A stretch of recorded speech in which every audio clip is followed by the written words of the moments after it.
आज के व्याख्यान में सभी विद्यार्थियों का स्वागत है।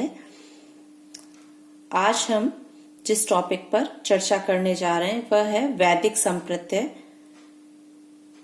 में जो विभिन्न प्रकार की अवधारणाएं दी गई हैं, जैसे ऋण की अवधारणा, यज्ञ की अवधारणा और ऋत की अवधारणा, इस पर चर्चा करने जा रहे हैं। भारतीय धर्म एवं संस्कृति में अनेकों वैदिक एवं उपनिषदिक अवधारणाओं का महत्वपूर्ण स्थान है। उनमें से प्रमुख है ऋण की अवधारणा, ऋत की अवधारणा, यज्ञ आदि। हम सभी जानते हैं कि भारतीय संस्कृति में मनुष्य की औसत आयु 100 वर्ष मानी गई है और संपूर्ण जीवन को 4 आश्रमों में विभक्त किया गया है। मानव जीवन का प्रथम काल ब्रह्मचर्य, द्वितीय गृहस्थ, तृतीय वानप्रस्थ और चतुर्थ संन्यास कहा जाता है। ब्रह्मचर्य आश्रम में व्यक्ति शारीरिक, मानसिक, नैतिक एवं आध्यात्मिक विकास करता है। विद्या एवं गुण अर्जन के लिए उसे अनुशासित जीवन यापन करना पड़ता है। इसके पश्चात गृहस्थ आश्रम में प्रवेश करने पर वह पारिवारिक जीवन व्यतीत करता है और सामाजिक कर्तव्यों का पालन करता है। अर्थात गृहस्थ आश्रम के अंतर्गत व्यक्ति अपने ऋणों से उऋण होने के लिए अपनी ड्यूटीज को करता है, अपने कर्तव्यों का पालन करता है। तीसरी अवस्था में व्यक्ति वानप्रस्थ में प्रवेश करता है, जिसमें वह आध्यात्मिक चिंतन की ओर अग्रसर होता है। चतुर्थ एवं अंतिम अवस्था संन्यास आश्रम है। व्यक्ति सांसारिक संबंधों से पूर्ण संन्यास लेकर सन्यासी जीवन व्यतीत करता है। मनुष्य की 4 अवस्थाओं को देखने से पता चलता है कि प्रथम 2 अवस्थाओं में प्रवृत्ति का निर्माण होता है और अंतिम 2 अवस्थाओं में निवृत्ति का निर्माण होता है। इन आश्रमों का उद्देश्य आध्यात्मिक विकास की भावना और जीवन को सुव्यवस्थित रखने की भावना थी।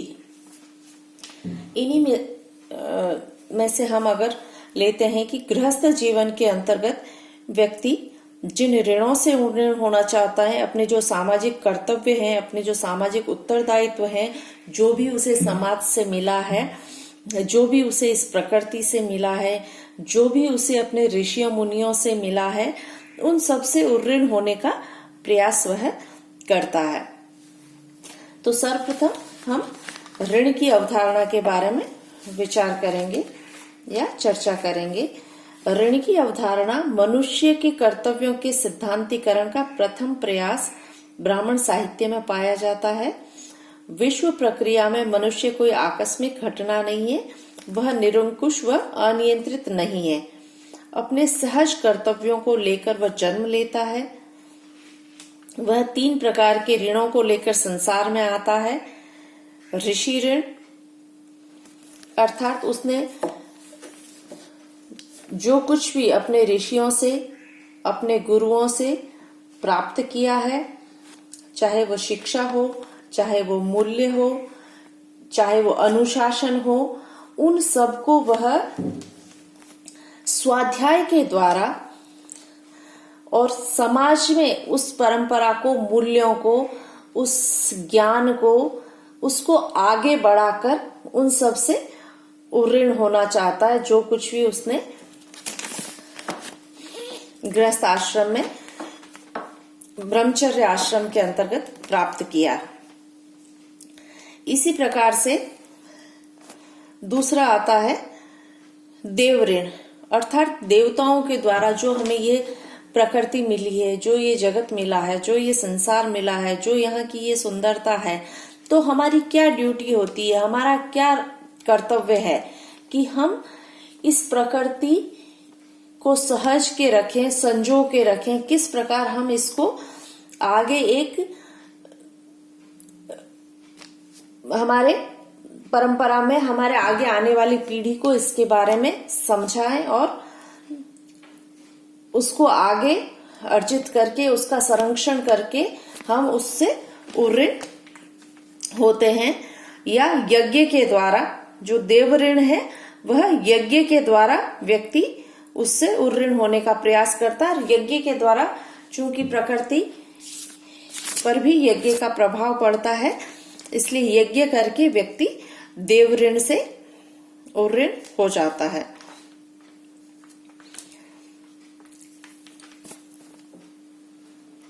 और पितृ ऋण प्रजोत्पादन द्वारा चुकाता है।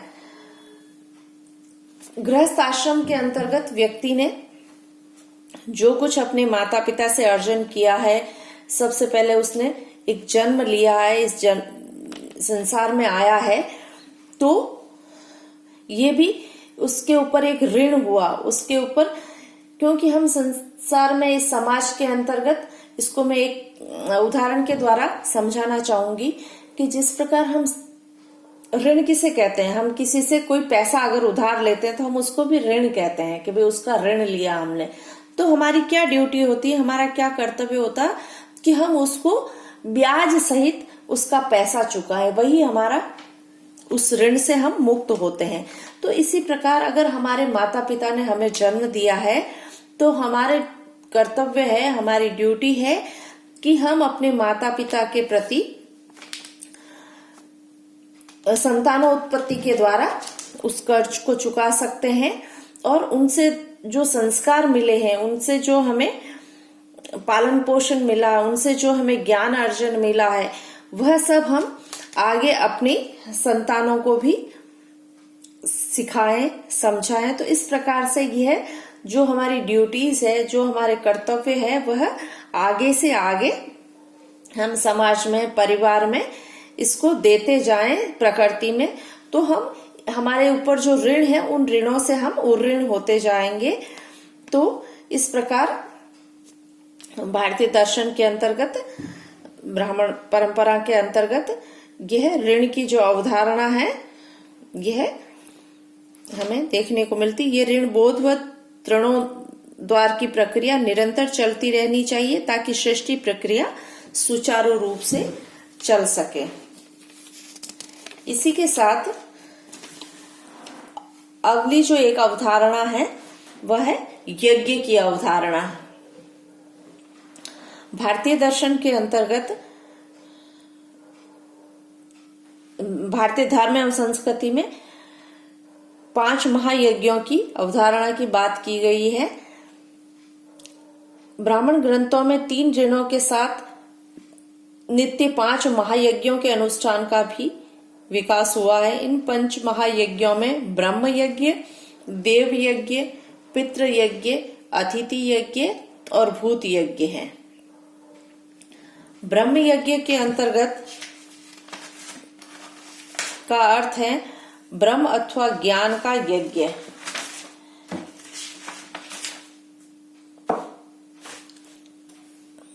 ब्रह्म अथवा ज्ञान का यज्ञ ऋषि ऋण की तरह यह भी स्वाध्याय से अनुष्ठित होता है।